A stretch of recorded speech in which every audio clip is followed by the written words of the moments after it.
त्याच्यामुळे म्हणूनच म्हणते एक व्हाईट पेपर त्यांनी काढावा, कारण माननीय देवेंद्रजी म्हणालेत की कुठलीही सॉव्हरेन गॅरंटी नाही, जमीन तर मोफत दिलेली आहे, त्याच्यापैकी सॉव्हरेन गॅरंटी केलेली आहे नाही, ठीक आहे, जमीन मोफत दिली आहे ते ठीक आहे, पण मग 84% लोकांना जर पैसे भरायचे असतील आणि ते प्रायव्हेट माणसालाच जाणार असतील तर मग ती बल्ले बल्ले झाली त्या कॉन्ट्रॅक्टरचीच ना एक. आणि दुसरं एक ट्रस्टचा कायदा आहे ज्याच्यात एक्स अमाऊंट ऑफ बेड्स कुठल्याही कमर्शियल हॉस्पिटललाही गरीब लोकांना द्यावेच लागतात, या देशाचा कायदा आहे. मग त्या हॉस्पिटलच्या मॉडेल आणि ह्या हॉस्पिटलच्या मॉडेलमध्ये फरक काय झाला? तो एक 5-10%चाच फरक झाला. जर 5-10%चाच असेल तर it is a commercial venture. तर मग हे कमर्शियल हॉस्पिटल नसून मग म्हणजे हे कमर्शियल हॉस्पिटलच झालेलं आहे. हे आम्हाला वाटलं की हे पुणे म्युनिसिपल कॉर्पोरेशनचं हॉस्पिटल आहे, हा कमर्शियल व्हेंचर म्हणून आम्ही नाही आलेलो इथे. ताई पोस्टरवरून दादा बोलले की आता जे काम केलं त्याचं सगळं श्रेय नगरसेवकांचं आणि निवडून आणण्यासाठी 2 दादाच लागतात, तर मग हे काय होतं? आता ह्याचं उत्तर ते तुम्हाला त्यांनाच विचारावं लागेल, कारण ते भाषण माझं नव्हतं, ज्यांनी केलं त्यांना विचारायला लागेल. थेट समोरासमोरच तुमच्या समोरच तुम्ही काहीच नाही, मी सगळं इथं बघतो वगैरे. बरोबरच आहे ना. पुणे जिल्ह्यामध्ये पक्षाची जबाबदारी त्यांच्याचकडे होती, त्याच्यामुळे त्यांनी केलं. म्हणजे राष्ट्रवादी काँग्रेस पक्षामध्ये हीच तर आदरणीय पवार साहेबांची खासियत आहे. पवार साहेबांनी खूप यंग टीम निर्माण केली आणि सत्तेचं विकेंद्रीकरण. मला आनंद वाटतोय की ह्या सगळ्यांच्या भाषणातून एक गोष्ट आली की आदरणीय पवार साहेबांनी कैलासवासी यशवंतराव चव्हाणांचे विचार जे पुढे नेले की सत्तेचं विकेंद्रीकरण झालं पाहिजे.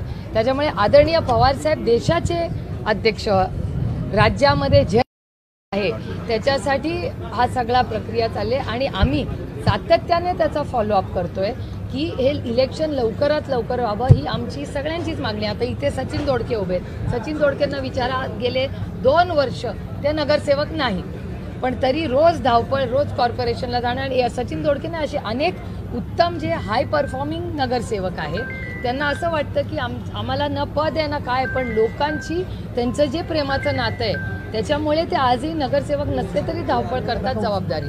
त्याच्यामुळे इलेक्शन झालंच पाहिजे आणि ही लोकशाही आहे. त्याच्यात कोर्टात जरी असलं तरी मग महाराष्ट्र सरकारने आणखीन ताकदीने ते लढावं आणि टाइम बाउंड मॅनरमध्ये सरकारला विनंती आपल्या कोर्टाला विनंती करावी की हा निर्णय घ्यावा. एक मिनिट त्याच्यानंतर हो एक मिनिट ह्यांचं झाल्यावर ह्यांचा घेऊ. बारामतीच्या कार्यक्रमानंतर आज सुद्धा अबोला कायम ठेवलाय तुम्ही, कुठेतरी दुरावा जो काही आहे कुठेही संवाद होताना संधीच मिळाली नाही हो. ते गेले आणि त्यांना जायची घाई होती, म्हणजे आले पण सगळे उशिरा आणि गेले पण लवकर. मी तर आधीच येऊन वेळेवर बसले होते, त्याच्यामुळे देवेंद्रजी आधी आले, मी आले, माझ्या मागोमागच देवेंद्रजी आले, त्याच्यामुळे त्यांच्याशी गप्पा गोष्टी करायची वेळ मिळाली. त्याच्यानंतर दादा आले आणि उशीर, आणि नंतर त्यांनाच उशीर सगळ्यांना झाला होता कारण का त्यांना एअरपोर्टला जायचं होतं. मी तर इथेच उभी आहे. दादांचा त्राग होतो हल्ली, तुम्हाला बघितलं ते जाणवलं आम्हाला बारामतीच्या तिथं आजही. म्हणजे तुम्ही वहिनींना मिठी मारता पण दादांचं अजून ते काय बोला, उलट त्यांचा चिडचिड होताना दिसतं, तुम्ही दिसलं कदाचित घाई गडबड असेल ना, आज त्यांना एअरपोर्टच्या पण ओपनिंगला जायचं आहे, तुम्ही घाई गडबड असू शकते हो, बिझी लोक आहेत. प्रश्न आहे, केंद्र सरकारनं अशी अधिसूचना काढली की जर स्त्रियांना माहेरचं नाव कायम ठेवायचं असेल तर पतीची संमती लागणार. हो, माहेरचं नाव जर ठेवायचं असेल तसा निर्णय झालाय, अधिसूचना काढली केंद्र सरकारनं. कोण म्हणते? केंद्र सरकारनं अधिसूचना काढलेली आहे. नाही हो, असं अधिसूचना काढली नाही, मला दाखव, मला नाही वाटत असं काय असू शकतं, कारण किती लोक माहिती आहे. तरी मला त्याची कॉपी द्या ऐकून. मला असं वाटतं आज ह्या सगळ्यांपेक्षा सगळ्यात मोठा प्रश्न कुठलाय माहिती आहे? इलेक्शन कमिशनरनी जो राजीनामा दिलाय तो सगळ्यात मोठा आणि गंभीर आजचा प्रश्न आहे मला विचारायचा. आता हाच तर मोठा प्रश्न आहे लोकसभेचं. या देशातलं सगळ्यात लोकशाहीचं महत्त्वाचं इलेक्शन ही लोकसभा असते. त्या देशाचं इलेक्शन असतं म्हणून महत्त्वाची, नाही तर ग्रामपंचायती महत्त्वाचीच असते.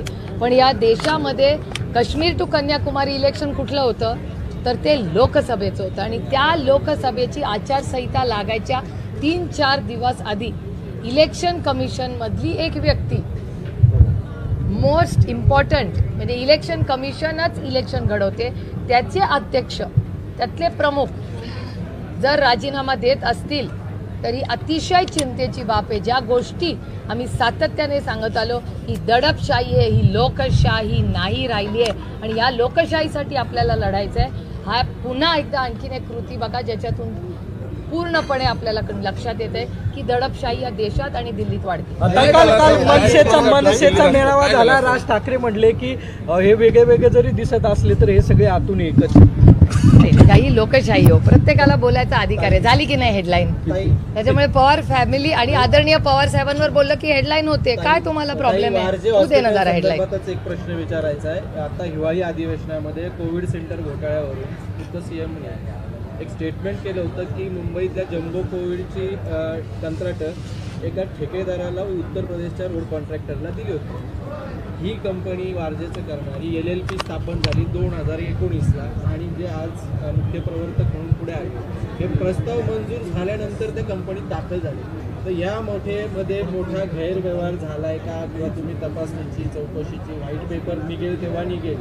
नाही निघेल तेव्हा टाइम बाउंड. मोठं तुम्ही याच्याबाबत काही पुढे जाणार आहात का? महाराष्ट्रात आणि भारतात कुठेही भ्रष्टाचार झाला तर त्याच्या विरोधात आम्ही लढणार, कोणीही केला असेल.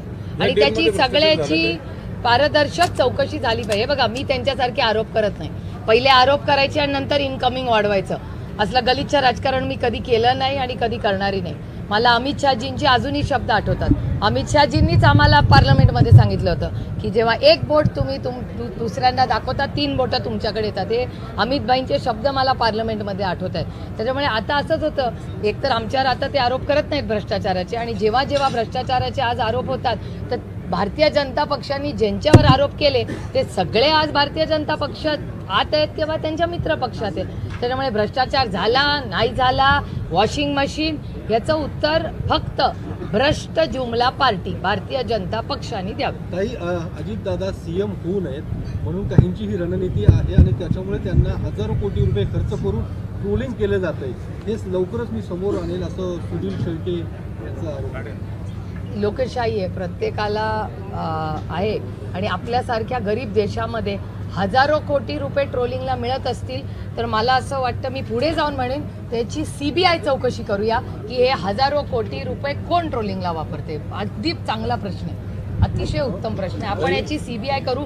मीच अमित भाई शहांना पत्र लिहीन की ट्रोलिंगला महाराष्ट्रामध्ये जर हजारो कोटी होत असतील आणि असं त्यांच्या विचाराच्या पक्षाच्या आमदाराला जर तसं वाटत असेल तर महाराष्ट्र खतरे में आहे.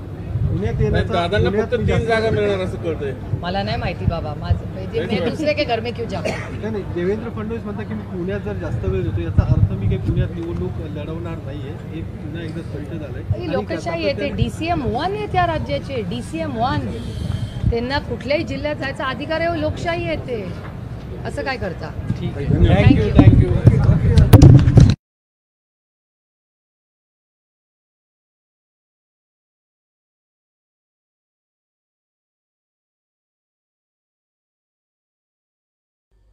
आमची व्हिडिओ बातमी आवडल्यास लाईक, शेअर आणि समांतर चॅनलला सबस्क्राईब करायला विसरू नका.